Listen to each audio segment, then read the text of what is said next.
Hello, and welcome to this series about business, about working in a business, about running a business, how to create a business that is effective, that works efficiently, that works effectively, and ultimately that makes money, and potentially makes as much money as it has the capability to make. That is not to say that the core message of the pieces that I am going to produce is focused on the money as the be-all and the end-all. Money is very, very important. Clearly, money is important. If you are an employee, if you are self-employed, a contractor, if you are running a business, you need to make money. But it's not the pursuit of money, which is really what is driving the pieces that I'm going to talk to you about.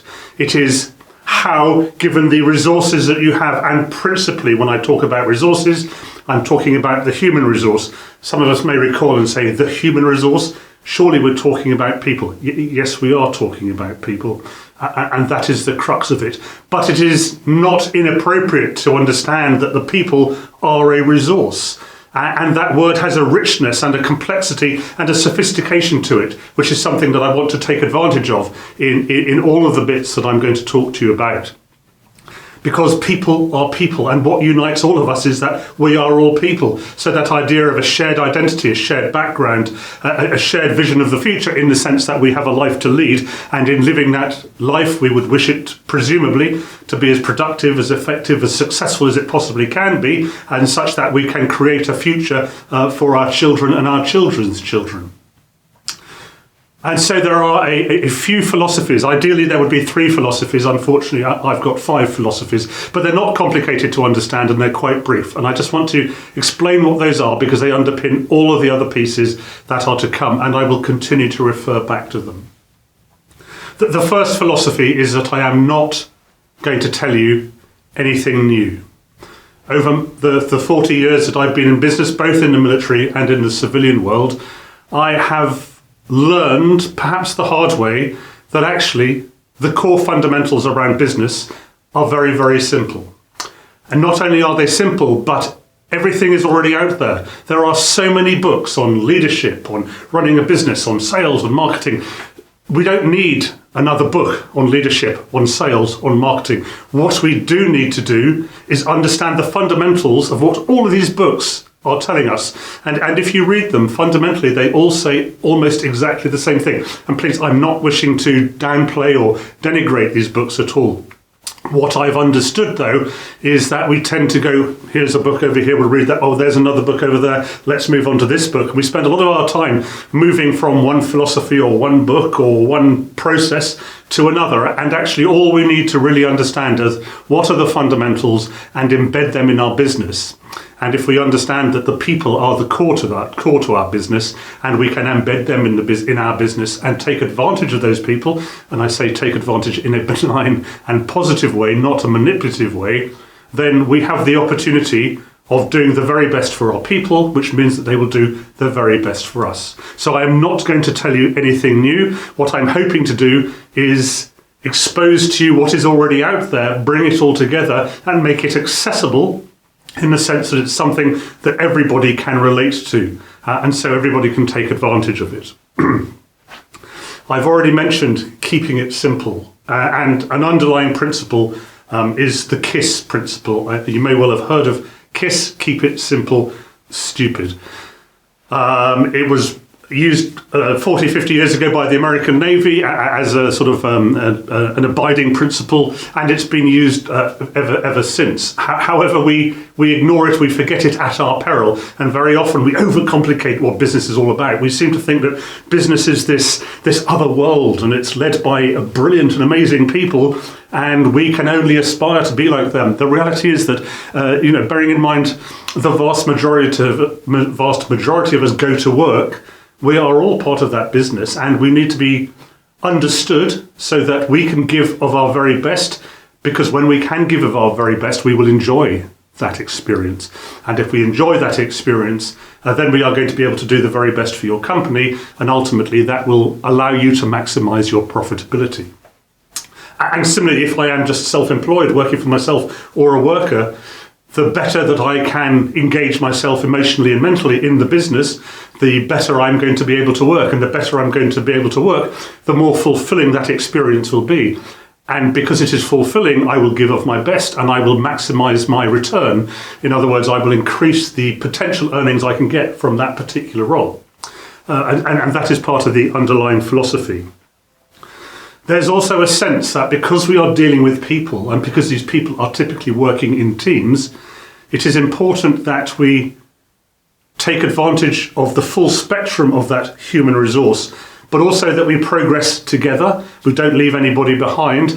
And whilst I hesitate to say we go at the speed of the slowest, because the slowest sounds somehow negative, what I'm really saying that it is important in our team to understand the needs of all of our people and make sure that those needs are being met as far as we possibly can to bring everybody with us. We can't afford to leave anybody behind because one person, especially if you think about one person in a small team, is a significant proportion of your overall resource. So we can't afford to do that. So we need to bring everybody with us.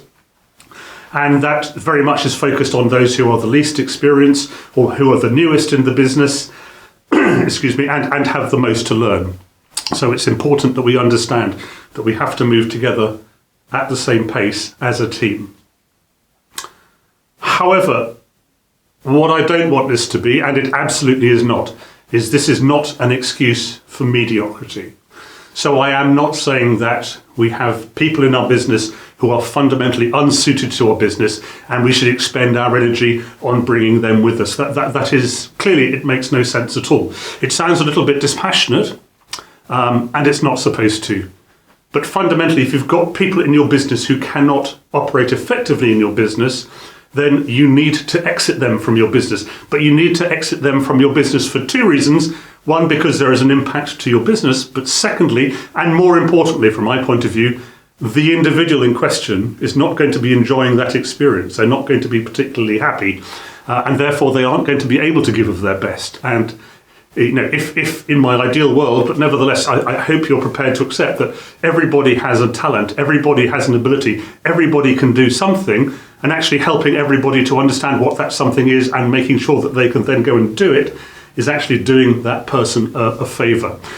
Clearly, there is a bit of an ideal in here as well, and I'm asking you to superimpose your own perception, understanding and thoughts on what I have just said. But the fundamental point is that if you've got people who cannot do the job that you need them to do, and they truly cannot do that job because you have tried everything that you possibly can, then we cannot accept that mediocrity. And there's a great phrase I like very much. I'm sorry, I will attribute it in a later piece that says, if you cannot change the people, change the people.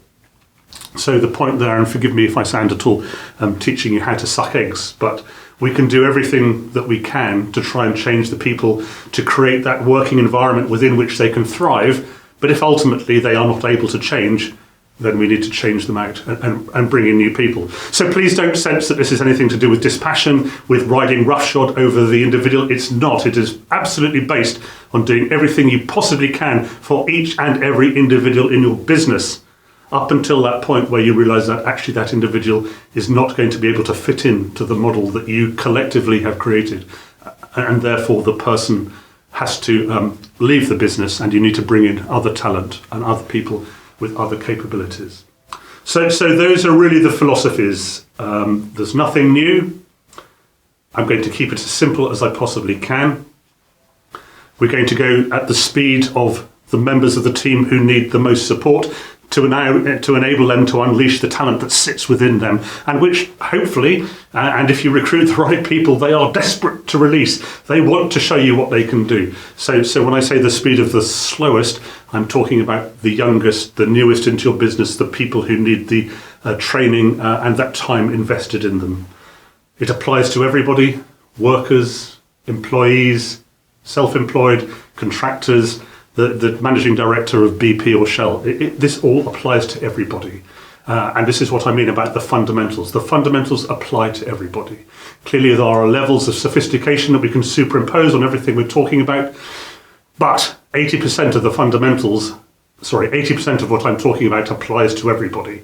And everybody can deliver those fundamentals, we can then superimpose on that the last 20%, which actually takes 80% of the effort to do. So the sort of gain in terms of the investment we're making becomes less and less and less the higher up the chain we go in terms of application sophistication. And that's really not what I'm focusing on at the moment. Because if you can get 80% of your people doing 80% of the work that they need to do 80% of the time, you will be much more successful than a significant number of companies who are nowhere near those sorts of figures at the moment. My priority is in producing short, concise, sharp pieces. You may be laughing, thinking, well, he's waffled on for a number of minutes already, and I apologise for that. I will edit these as effectively as I can be, because I don't want to spend lots of time doing the editing.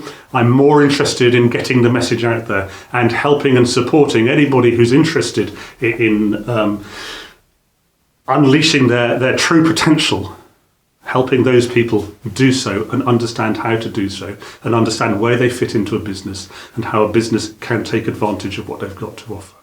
So I hope that you enjoy these pieces. I would welcome all feedback.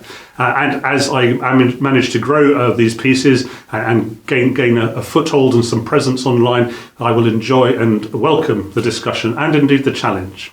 Thank you very much indeed, and I look forward to talking to you in my next piece.